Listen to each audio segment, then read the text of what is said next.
Deixa eu começar a olhar. Pronto, pode começar. Certo, pronto. Boa noite a todos. Eu vou fazer a apresentação aqui junto da Marcela sobre esse tema aqui da luxação acromioclavicular e fratura de clavícula. Pode passar para o próximo slide. Só tua câmera tá desligada aí.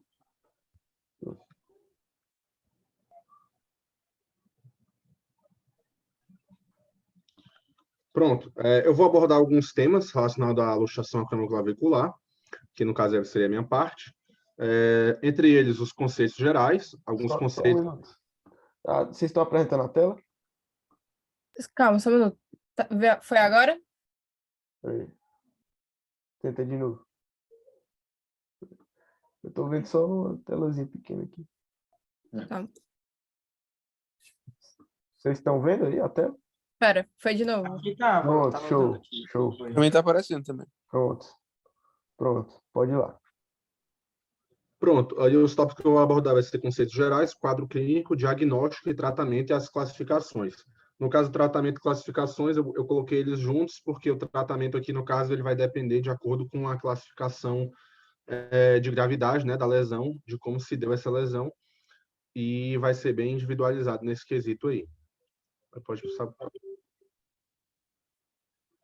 Pronto, iniciando pelos conceitos gerais. A definição dela, teórica, é um deslocamento traumático da articulação acromioclavicular, em que a escápula, o acrômio, desloca-se inferiormente, existindo da mesma forma algum desvio superior e ou posterior da clavícula. Aí, muitas das vezes, né, esse fator se deve justamente pela questão da queda no próprio ombro, entre alguns fatores, né, que podem ser de risco, pode ser no caso do hipismo, ou prática de skate e até futebol. Aí ela corresponde a cerca de 12% de todas as luxações e a 3% de todas as lesões da cintura escapular. E ela tem um fator epidemiológico importante, né? Os homens representam 90% dessas luxações.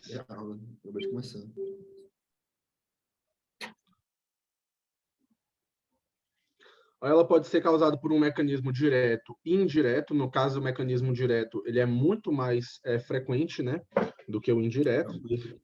O mecanismo direto ele é ocasionado por trauma sobre a parte posterior do acrômio e a espinha da escápula. Normalmente é a questão da queda sobre o ombro, que é justamente o mais característico dessa lesão. Aí, nessa situação, é produzida uma força inferior sobre o acrômio e a clavícula desloca-se medial e inferiormente, até encostar medialmente no batente ósseo da primeira costela. Nos próximos slides eu vou colocar umas imagens dos quais ilustram melhor essa questão.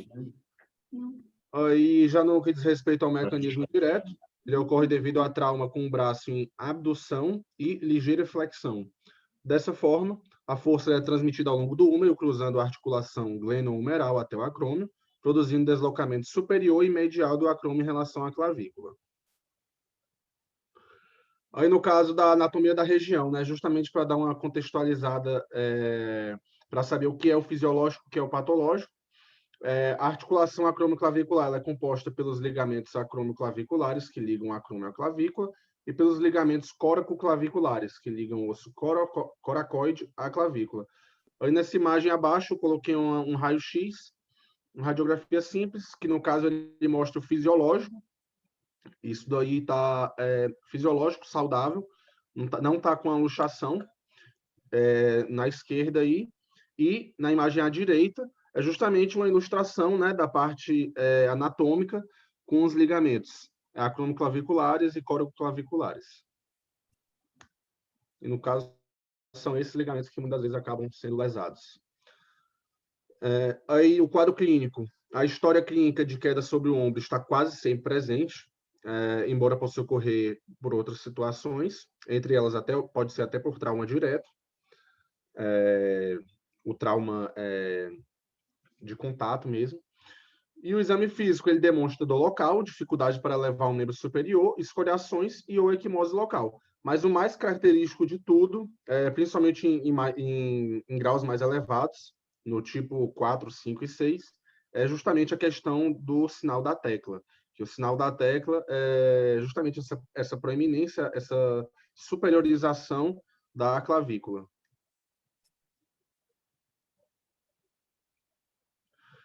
Aí, no que diz respeito à radiologia, apenas a radiografia simples já é o suficiente.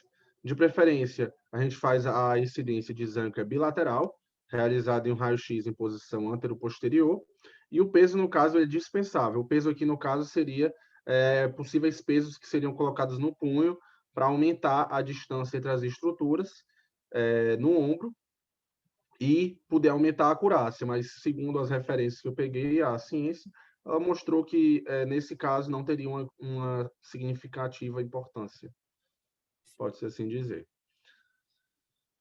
E aqui, justamente igual àquela outra radiografia, mas aqui no caso com os dois lados, um lado normal e o outro lado se apresenta já com o quadro que a gente está vendo aqui, de luxação acromioclavicular. O lado com luxação, ele tem esse aspecto mais distanciado no raio-x, e possivelmente, né, vai ter aquela questão do sinal da tecla no exame físico.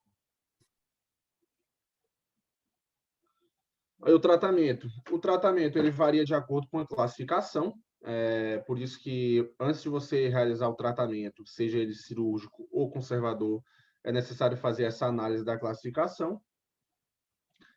Tem várias técnicas conhecidas, foram descritas mais de 50 na referência que eu vi, que eles falaram que existia, né? Entre elas, tanto de caráter invasivo como também de conservador, e elas dependem justamente da questão da classificação e gravidade da lesão. Aí aqui a gente tem o grau 1 até o 6, o 1 e o 2, no caso, é o tratamento conservador, o 3, no caso, se mostraria por ser um tratamento controverso, varia muito de acordo com o profissional e a individualização do caso, se é um paciente mais jovem, se é um paciente mais velho, se ele é atleta. No caso do 3, tem essa controvérsia. Já no 4, 5 e 6, é obrigatoriamente cirúrgico. Aí pode passar para o próximo. Pronto. Aí aqui, coloquei o tipo 1 e 2 para exemplificar a questão do não operatório. O tipo 3, que é justamente o controverso, o tratamento controverso, que pode ser tanto conservador como invasivo, cirúrgico. E o tipo 5, que não são o tipo 5, né? O 4, 5 e 6. Os 3 últimos, eles são cirúrgicos, obrigatoriamente cirúrgicos. E no caso do 5, a gente vai ter justamente nessa questão do aumento da superiorização, a superiorização dela vai ser maior da clavícula, que vai deixar mais proeminente ainda a questão do sinal da tecla. Aí embaixo eu coloquei a classificação que foi utilizada, a classificação de Rockwood, com a devida legenda. O método conservador é a melhor forma de tratamento para as LACs do tipo 1 e 2, os graus mais brandos da classificação. E a abordagem cirúrgica é a única forma de tratamento correto das LACs 4, 5 e 6. O método conservador se baseia em uso de tipóio por 2 a 6 semanas e a mobilização precoce do membro, em torno da segunda semana, além de analgésicos e anti-inflamatórios. O tratamento de suporte. Os tipos 4, 5 e 6 devem ser tratados por métodos cirúrgicos. E sequelas funcionais, como diminuição de força, parestesias e dor, fadiga no trapézio e no membro superior acometido, podem ser complicações, principalmente no caso se não for tratado num tempo curto, assim, se não for tratado logo após. Se demorar muito, pode ter tem a tendência de ter mais sequelas. Aí os 3 principais grupos aqui, né, que eu vi da separação do tipo de tratamento cirúrgico. O primeiro grupo seria as fixações acromioclaviculares, realizando a estabilização e deslocamento horizontal, e as fixações coroclaviculares, com parafuso e estruturas subcoracoides, que fornecem estabilidade no plano vertical. Além disso, é possível também a realização das transferências músculo-ligamentares.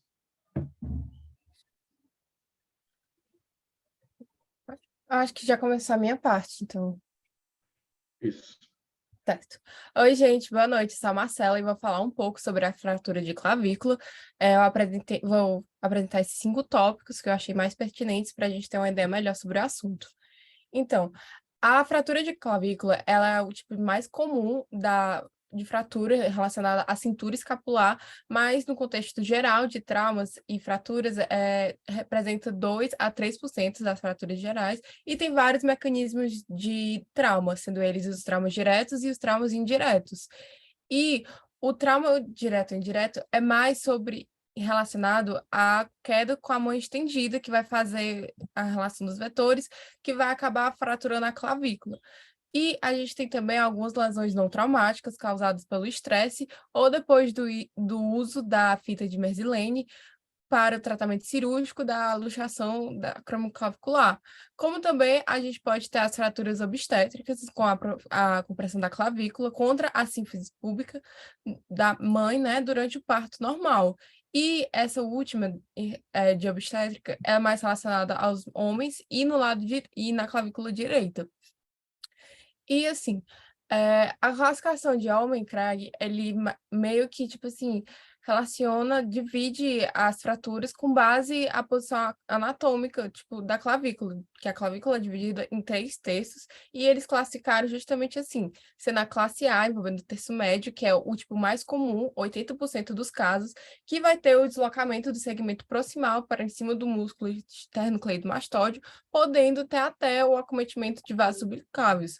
Porém, isso é um contexto mais raro. Já na classe B, a gente vai ter o acometimento do terço distal, sendo presente em 15% dos casos, relacionados a traumas diretos, que ele subdivide depois no tipo 1, 2 e 3, mas depois eu vou abordar mais essa questão. Coloquei umas fotos para ilustrar mais direitinho. E, por último, a gente tem a classe C, que vai estar relacionada ao terço proximal, gerados por impactos de grande intensidade, podendo estar relacionado com lesões intratorácicas ou lesão também na articulação externo-clavicular. E aqui fala mais sobre a classificação de Allman-Craig, que aqui é o tipo 1 do terço médio, que a gente vê que é a maioria dos casos, né? E aqui a gente tem esses dois a gente tem também o tipo de Robson, mas o principal que eu vi era realmente o de Allman e Craig. Aqui no tipo 2 é onde a gente vai ter as 3 subclassificações. Na classe B, né, a gente tem o tipo 1, aqui relacionado mais extra-articular. Aí a gente vai ter o tipo 2, que também é extra-articular, porém o tipo 3 ele vai ser interarticular. Aí a gente tem esse que fala mais sobre o terço distal. Já que na classe C, a gente vai ter o acometimento aqui, né, dessa parte, que também pode ter o acometimento intra- e extra-articular. Alguns aspectos clínicos relacionados à fratura de clavícula, a gente vai ter na parte obstétrica a formação de um calo ósseo entre o 7º e o 10º dia de vida, com a diminuição dos movimentos, né, do membro acometido, a presença dos sinais logísticos, como o edema local, e também a gente vai ter a inclinação ipsilateral da cabeça, para o mesmo lado, né, que foi acometido, a clavícula, com rotação contralateral do queixo e também algumas crepitações ósseas. Já nos adultos, a gente vai ver um desvio inferior e anterior do membro acometido, com a cabeça também inclinada para o lado ipsilateral, com o queixo rotacionado contralateralmente. Sendo assim, vai ter também uma extensão dolorosa, com a palpação podendo ser realizada em toda a sua extensão.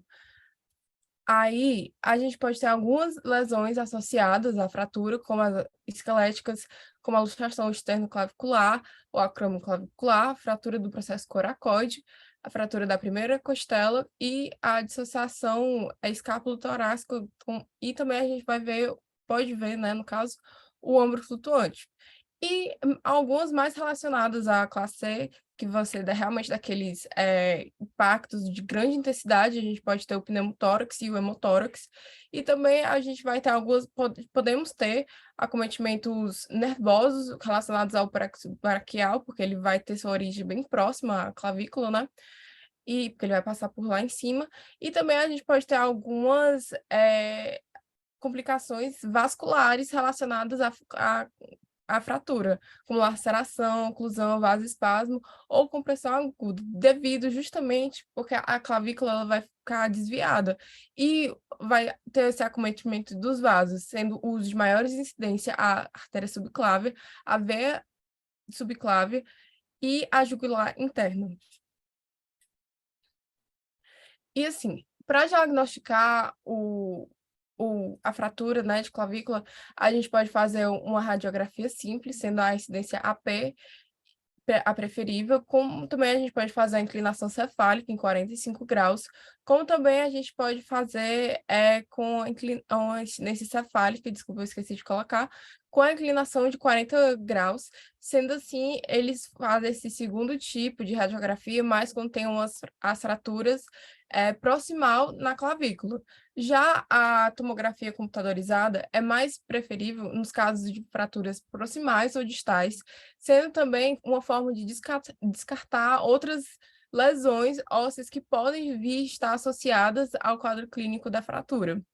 Aí aqui eu coloquei uma radiografia só realmente para exemplificar o quadro, né, da fratura. A gente vê aqui a fratura do terço médio, sendo o mais prevalente, e eu coloquei realmente aqui para a gente ter uma ideia como vai estar no exame de imagem. Já o tratamento depende da idade, mas também depende, tipo, do quadro em si do paciente, né? Porque nos recém-nascidos, a gente sabe que a clavícula vai ser o primeiro osso a se calcificar. Então, deve-se fazer o tratamento conservador, porque tem um grande potencial de consolidação e remodelação óssea. E você pode usar, você deve usar, né, no caso, uma bandagem durante 7 a 10 dias para realmente fazer essa manutenção do membro acometido. E sempre a gente deve fazer o teste de Moro para justamente descartar, evitar assim, lesões do plexo braquial, porque como eu mencionei previamente, eles estão bem próximos um ao outro. E nos adultos, o objetivo, no geral, é realmente fazer uma consolidação óssea, sendo o tratamento conservador, o padrão ouro, com a imobilização por tipóia ou bandagem em figura de 8 durante 6 a 8 semanas. E aqui a gente tem também algumas indicações cirúrgicas que podem vir ser prescritas, né, como a lesão neurovascular, um grande desvio dos fragmentos da clavícula, a presença da fratura exposta, como também múltiplas fraturas, que realmente vai ajudar a mobilização do paciente, fazendo assim, né? A gente pode ter também nos quadros do ombro flutuante, e também a gente pode ver nos casos que ele colocou o tipo B, mais na classe B, que a gente vai ter a fratura desviada. E também a gente pode indicar a cirurgia para pacientes que têm uma dificuldade maior de ficarem imobilizados por causa de outras doenças, como Parkinson, convulsões, epilepsia, né? E outras condições neurológicas. E também tem aquela famosa questão estética, porque pode ficar um fragmento da clavícula mais levantado, então eles podem fazer realmente a cirurgia para justamente estabilizar e fazer a fixação, em vez de preferir só consolidar mesmo.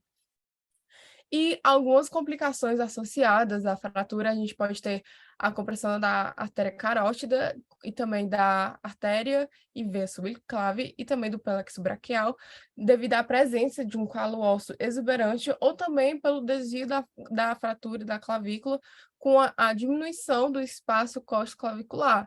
E também a gente pode ver a arterite pós-traumática decorrente de fraturas intraarticulares com o diagnóstico tardio, que vai realmente deixar um quadro bem inflamatório, também pelo estresse, né, que vai acontecer da fratura. E, por último, a gente pode ter também a pseudoartrose com dor, disfunção da estrutura escapular, ou também o comprometimento neurovascular.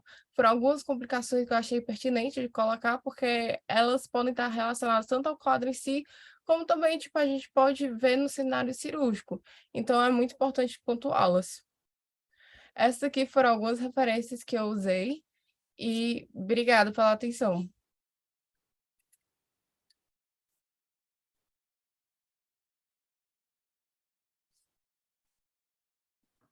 Show de bola, pessoal. Vou parar aqui a gravação.